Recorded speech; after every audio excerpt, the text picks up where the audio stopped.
The innocent question that wasn't so innocent.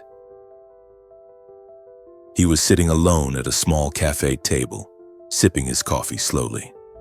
When she walked by, she smiled, paused, then asked, with a casual tone, "Do you usually go places alone?"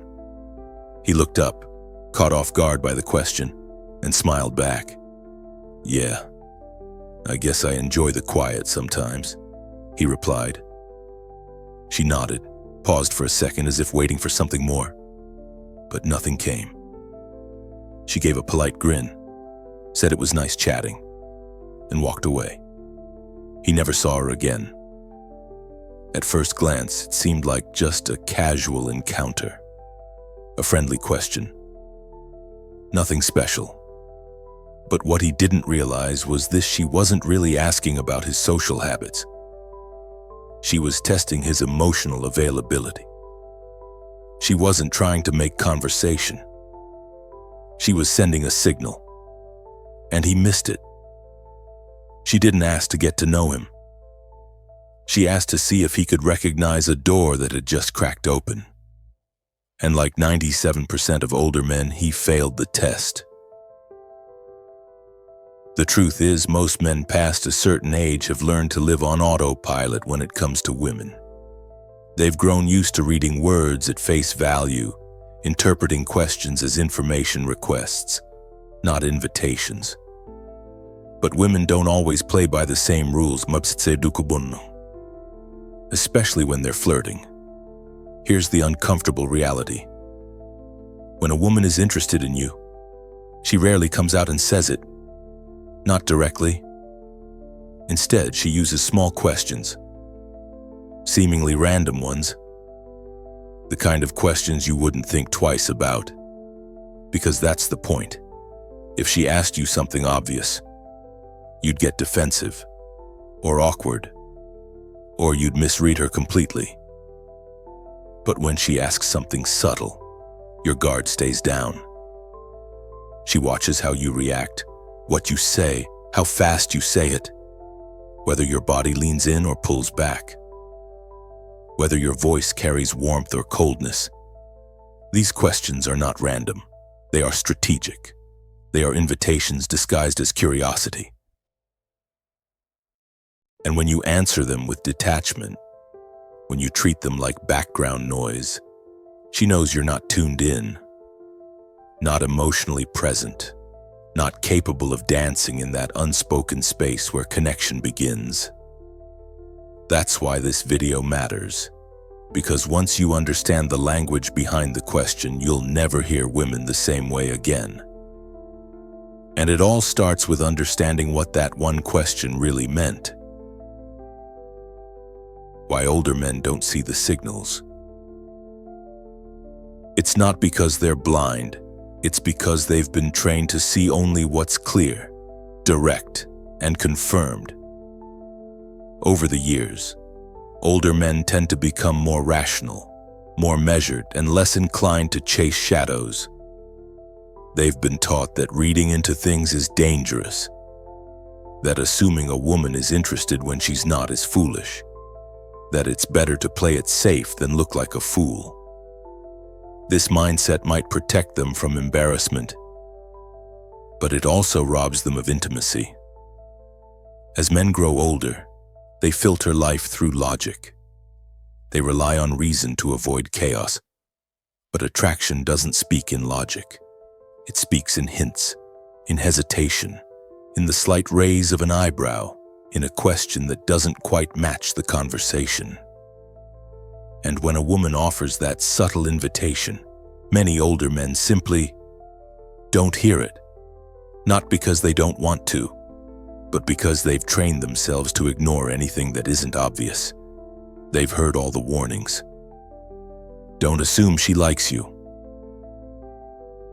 Don't misread the signs. Don't be that guy who gets the wrong idea.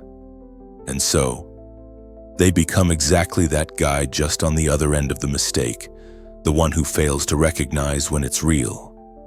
Here's what makes it worse. Women rarely repeat the signal. If a man doesn't respond the first time, she doesn't try again. She simply rewrites her opinion of him. He becomes emotionally unavailable, not attentive, not present. And just like that, she moves on. This happens more than you think. One study from the University of Kansas found that women often initiate flirtation through indirect questions or subtle humor. In contrast, men typically look for visual cues or verbal compliments. The problem: these two communication styles don't meet. One side is whispering while the other is waiting for a megaphone. Which brings us to David. David is 49. A good-looking, successful man who recently got out of a long-term relationship. He wasn't bitter, just cautious. At a friend's birthday dinner, he was seated next to a woman named Claire. She was 33, confident, and had a quick smile that made the whole room brighter. They talked, nothing flirty, just casual conversation. At least that's how David remembers it. But here's what actually happened. Claire asked him, "Do you like to cook, or do you mostly eat out?" He said he usually grabbed takeout. She smiled and asked, "Is it because you're always busy, or you just don't enjoy cooking for one?" David shrugged, said he never really thought about it. The conversation moved on. Later, she asked if he liked road trips. He said not really. She nodded, then looked away. 3 days later, Claire told the mutual friend that David seemed nice, but distant, not emotionally open, not someone she'd see again. What David didn't know was that Claire wasn't just making small talk. She was feeling out his emotional temperature, trying to see if he was the kind of man who could share a life, or at least a moment. She was sending signals in the form of questions. And David, like most men in his situation, thought she was just making polite conversation. But she wasn't. Every question had a purpose. When she asked about cooking, she wasn't curious about his meals. She was testing his relationship with solitude. When she asked about road trips, she wasn't planning a vacation. She was trying to see if he embraced adventure or stayed guarded. David gave her facts when she was searching for feelings. He offered neutral answers to emotional openings. This is the gap. Older men don't miss the signals because they're ignorant. They miss them because they've learned to protect themselves with silence, with simplicity, with surface-level conversation. They've learned to see subtlety as dangerous instead of intimate. And in doing so, they unintentionally signal that they're not available, even when they are.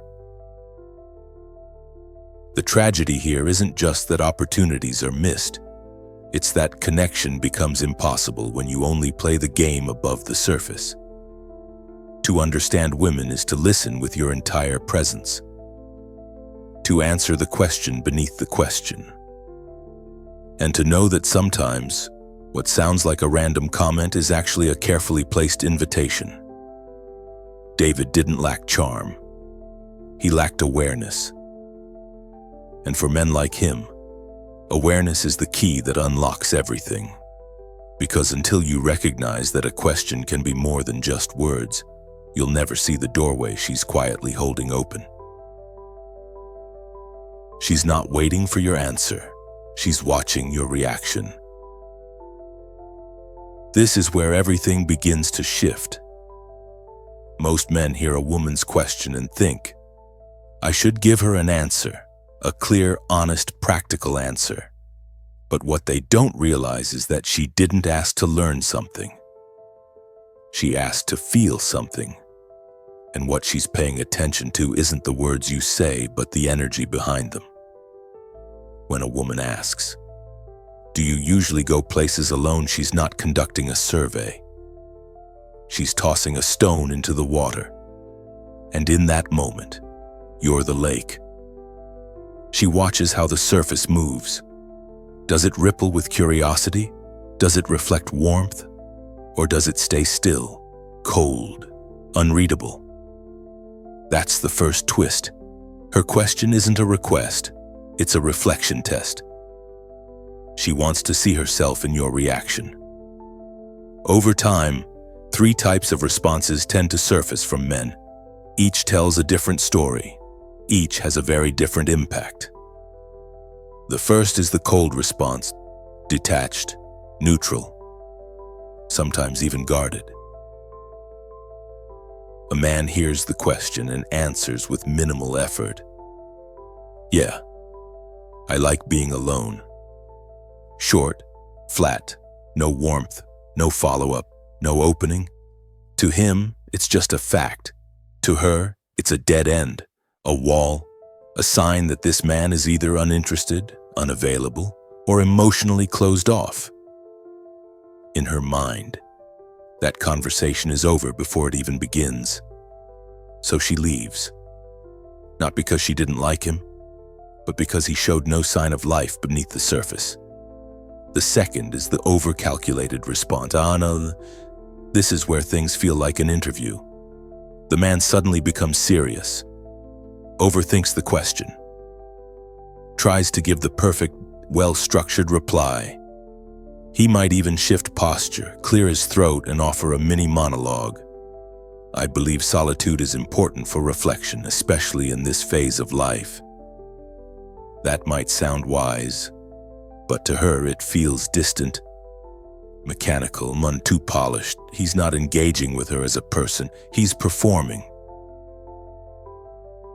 Giving a TED Talk when all she wanted was a moment of human connection. And then there's the third kind.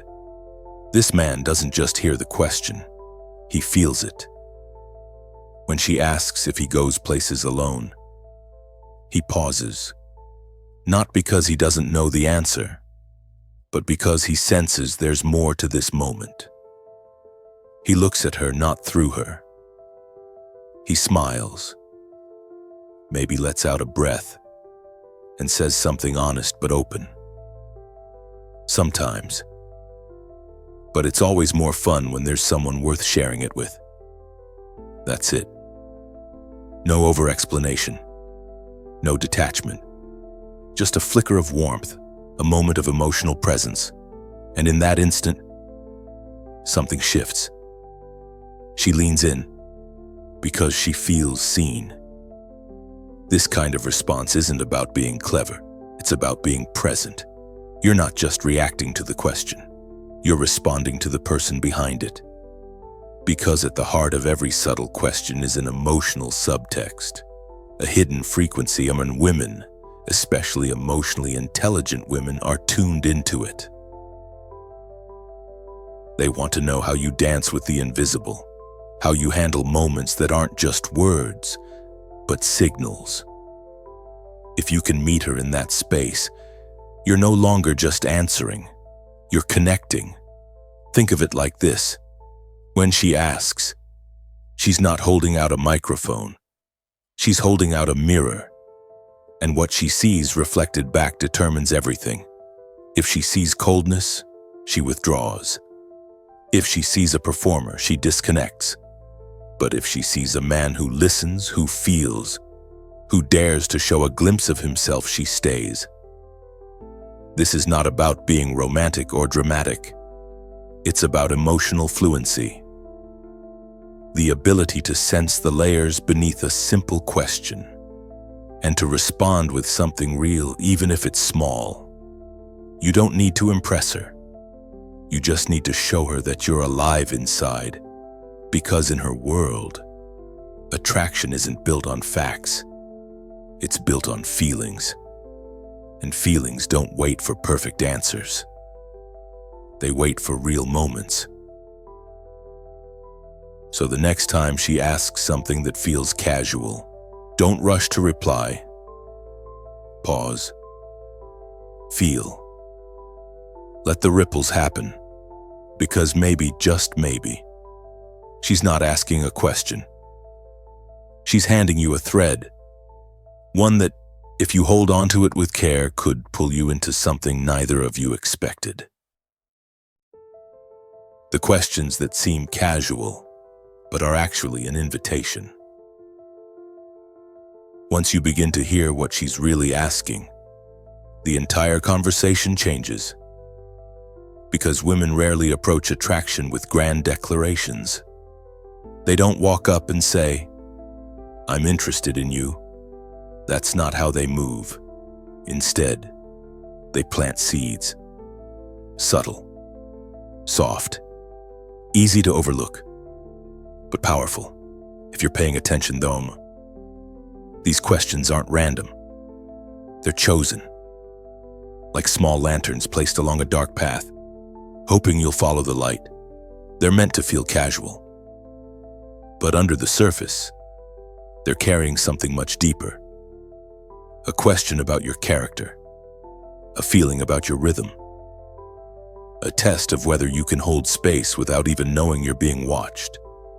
And when she asks one of these, she's doing more than making conversation. She's handing you a thread.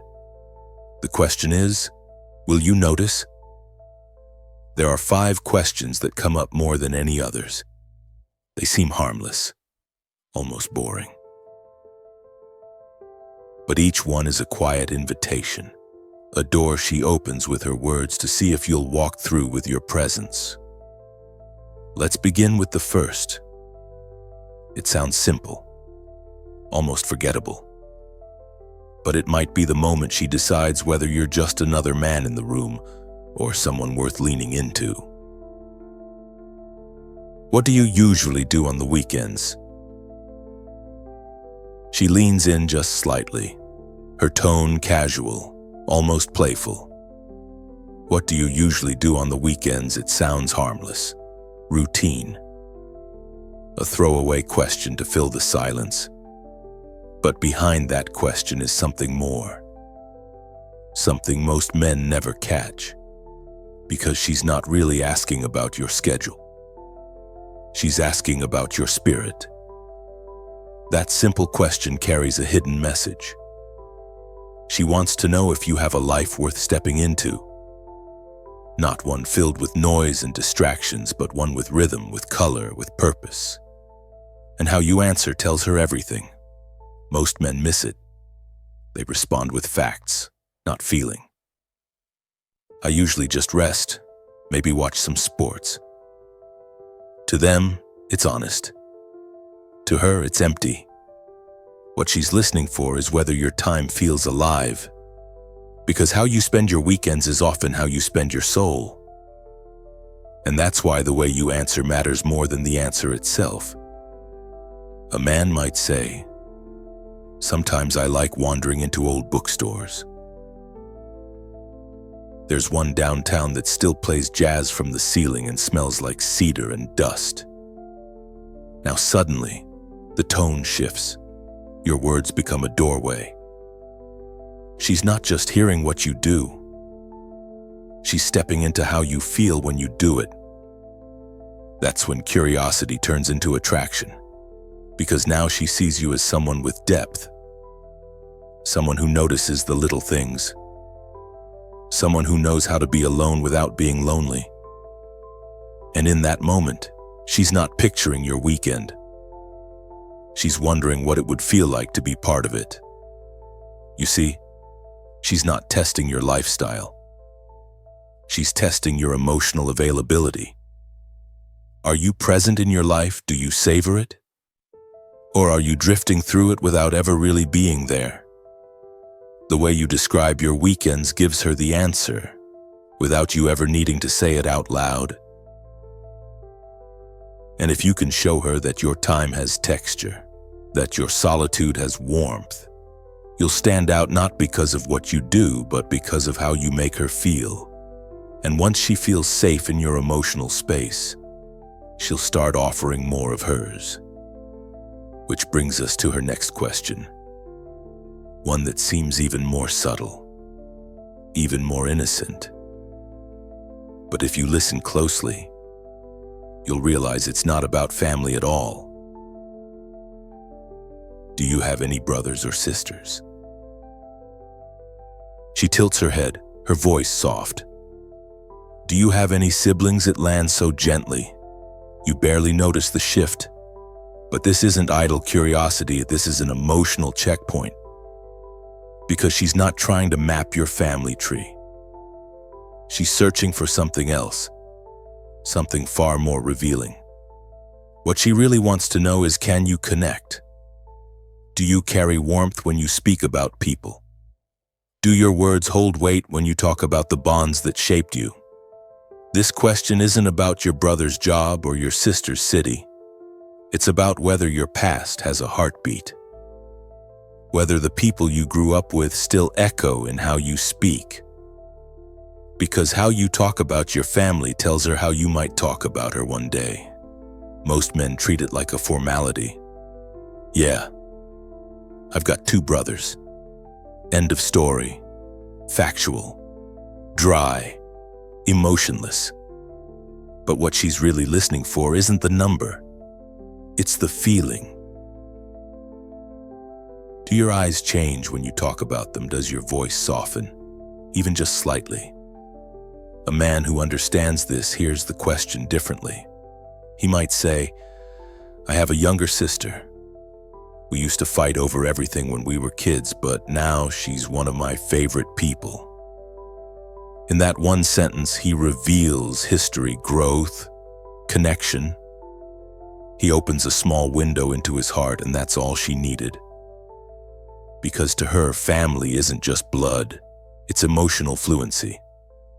It's the ability to feel, to express, to remember without armor. If you can't speak about your own family with a sense of closeness, how will you ever hold space for hers? And even if your family relationships are strained or distant, that's not a weakness. It's a story, and stories matter. My brother and I aren't that close, but I've been thinking about reaching out lately. Says more about you than silence ever could. It shows reflection, desire, humanity. When she asks about your siblings, she's not judging your background. She's listening for your emotional range. She wants to know if you can hold vulnerability without flinching. Because if you can speak openly about the people who helped shape you, even imperfectly, it tells her you won't run when the conversations get real.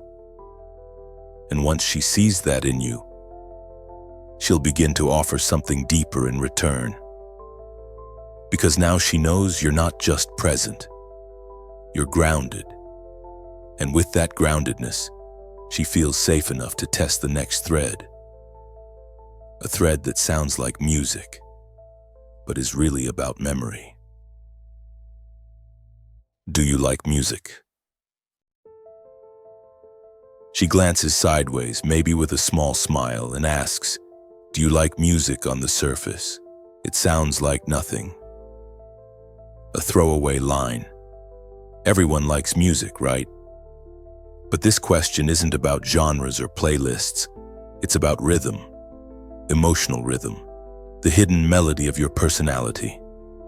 Because when a woman asks you this, she's not just trying to fill silence. She's searching for resonance, for a shared wavelength, for that quiet thread that ties 2 inner worlds together without needing to say much at all. Music, to her, is a shortcut to depth. It reveals taste. Yes, but more importantly, it reveals how you feel, how you process the highs and lows of life, whether your soul dances or stands still. The most common mistake, treating it like a yes or no. Yeah, I like music. That's not an answer. That's a dead signal. It tells her nothing about you. But when you pause, when you smile and let your mind drift, you offer something real. You might say, lately I've been stuck on old jazz. There's something about those horns at midnight that makes everything feel slower, like the world finally lets you breathe. Suddenly, your words are no longer answers. They're images. They create space. They give her something to feel. And here's the twist, because this is where everything can turn. If she senses that spark, if she leans in just a little more, that's your moment. The one most men miss, because right then, you have the chance to reverse the current. You look her in the eye and say, "What about you? What kind of music pulls you in when nobody's around?" And just like that, the conversation shifts. You're not the one being tested anymore. You've invited her to open up, to step into the emotional space you just created. If your timing is right and your tone is warm, she'll respond with something honest, something soft, something that tells you who she really is when the world isn't watching. That's not just conversation. That's chemistry. Because this question, do you like music, is never really about music. It's about whether you still feel something. Whether you let beauty live in your day-to-day. Whether you have a place in your life for art, for quiet, for softness. And when she sees that you do, she begins to imagine what it might feel like to sit next to you in silence. Both of you lost in the same sound. That image stays with her. It lingers. And that lingering feeling leads her to wonder if you're comfortable with beauty. Are you also comfortable with solitude? Do you usually go places alone? She asks it softly, her tone almost neutral, as if the answer won't matter either way. Do you usually go places alone? But make no mistake, this is one of her most direct questions. Hidden behind its casual delivery is something raw, something real. Because what she's really asking is, are you lonely or just alone? This isn't about logistics. She's not trying to map your social life or your calendar. She's testing something deeper. She wants to feel the emotional temperature of your solitude. Do you carry it with peace? Or does it weigh heavy on your shoulders? Because for her, there's a difference between a man who enjoys his own company and one who's simply used to being left behind. Most men answer this question the same way they answer every other, with facts. Yeah, I go solo a lot. I'm used to it. But that tells her nothing. No feeling, no reflection, just routine. But if she senses no life behind your answer, she'll assume the same is true of your world. But a man who understands the question beneath the question will pause. Not out of hesitation, but because he feels it. He knows she's not asking about where he goes.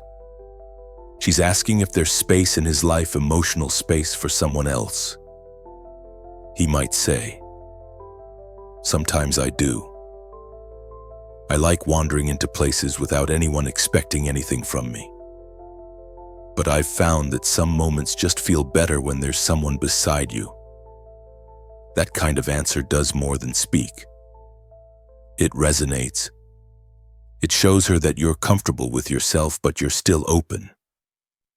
That your solitude isn't a fortress, it's a garden. And maybe there's room for her to step inside.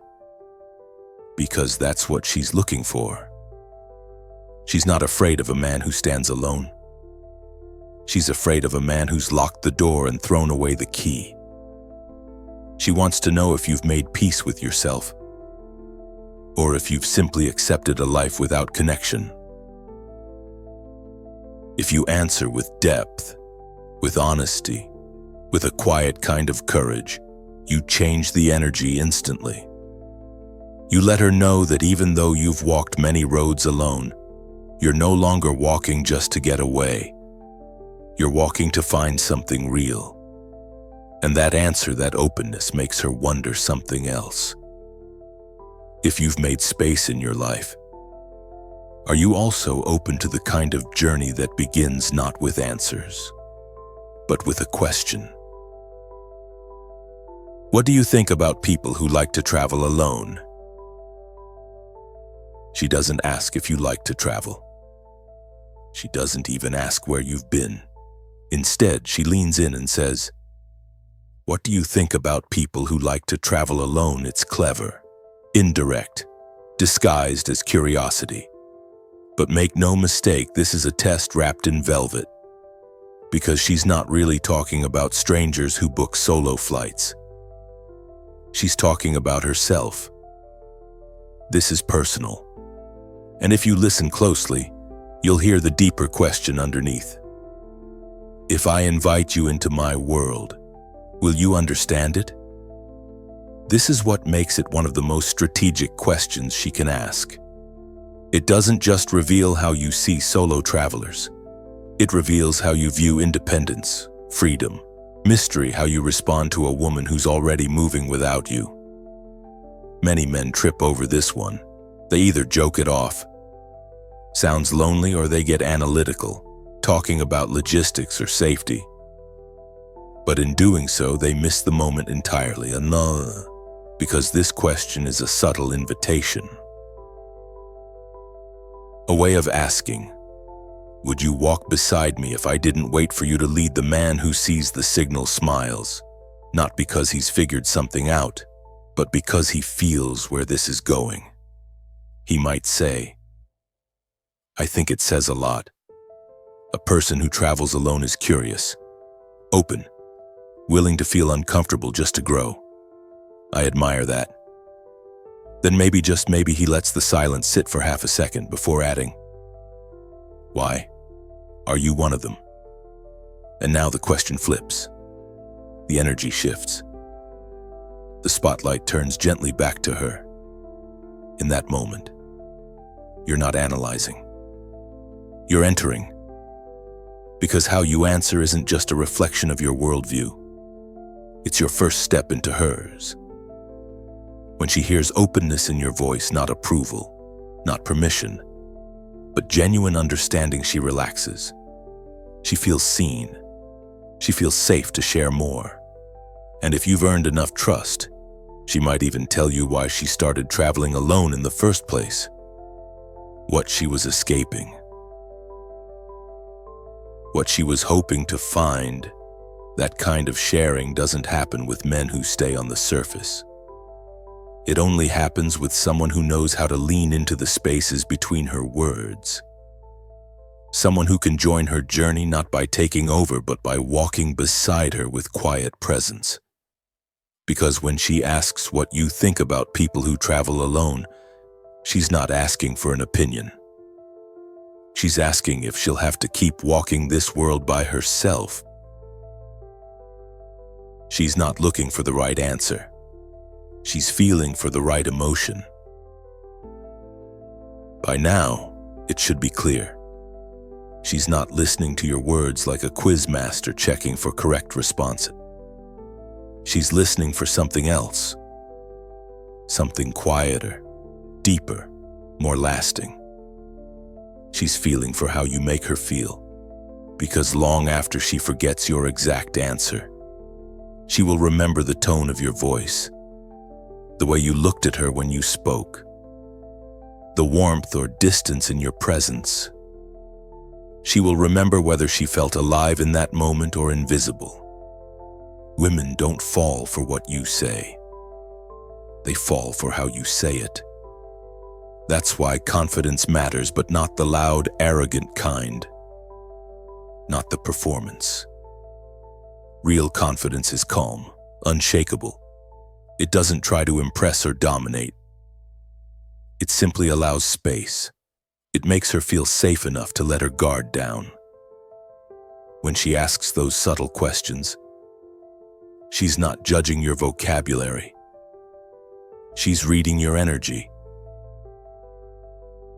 Are you present, or are you performing? Are you emotionally open or hiding behind clever words? A man who's emotionally fluent doesn't chase perfection. He shows up as himself, flaws and all. He doesn't try to give the best answer. He gives an honest one. One that holds meaning. One that reflects a life lived with awareness. Because women don't want to decode rehearsed lines. They want to feel your sincerity or your curiosity or your playfulness. They want to see that you're human and aware of it. Even a simple sentence can land with weight if it's real. Sometimes I feel most myself when I'm walking with no destination. That's not a brilliant insight, but it carries something, a frequency, a truth. That's what she tunes into. And here's where everything turns, because once you understand that, you stop trying to impress. You stop reaching for clever answers. You begin to listen with your whole presence. You respond not to the question on the surface, but to the emotion beneath it. That's what makes you different. Most men hear words. A few men hear the space between them. Most men answer with logic. A few men answer with awareness. And the difference is everything. Because when she's sitting across from you, asking these quiet little questions, she's not looking for a resume. She's looking for a moment, a flicker of connection, a feeling that tells her, this man lives inside his own life, and maybe, just maybe, there's room in it for me too. That ability to feel before you speak, to sense before you judge, to connect without trying too hard is rare, but it can be developed. It's not about being poetic or emotional. It's about being present. Train yourself to feel the room before you speak into it. Listen not just to the words, but to what's underneath them. That's not weakness. That's power. Because a man who can do that isn't just answering her questions. He's answering something she didn't even know she was asking. If you've missed the signal before, the door isn't closed unless you stay the same. Maybe you've been there, sitting across from her, unaware. Maybe she asked something simple, something casual, and you didn't think twice. You answered politely, moved on, and only later days, weeks, even years after you realized what she was really saying. She wasn't flirting with her eyes. She wasn't using bold compliments or playful teasing. She was asking questions. Simple, everyday, disarming. The kind of questions that slip right past logic but land right in the heart if you're listening. But here's the good news. Just because you missed the signal once doesn't mean the opportunity is gone forever. The door to deeper connection doesn't close because of one quiet mistake. It closes when you choose not to learn, because now you know. Now you understand that her questions are never just questions. They're invitations. And the real answer she's waiting for isn't about facts. It's about feeling, If you meet her with awareness, if you slow down and listen with more than your ears, with your attention, your energy, your presence, she'll feel it. She'll recognize the shift. And maybe, just maybe, she'll offer another thread, another question, another chance to step into something real. So next time a woman asks you something that seems small, don't rush to respond. Let your soul lean forward. Let your answer carry warmth, honesty, life. Because she's not waiting for information. She's waiting to feel something. And now, a question for you. Have you ever heard a woman ask you something simple, and only later did you realize she was flirting? Wasn't she? Share your story below. It might just help another man see what you almost missed.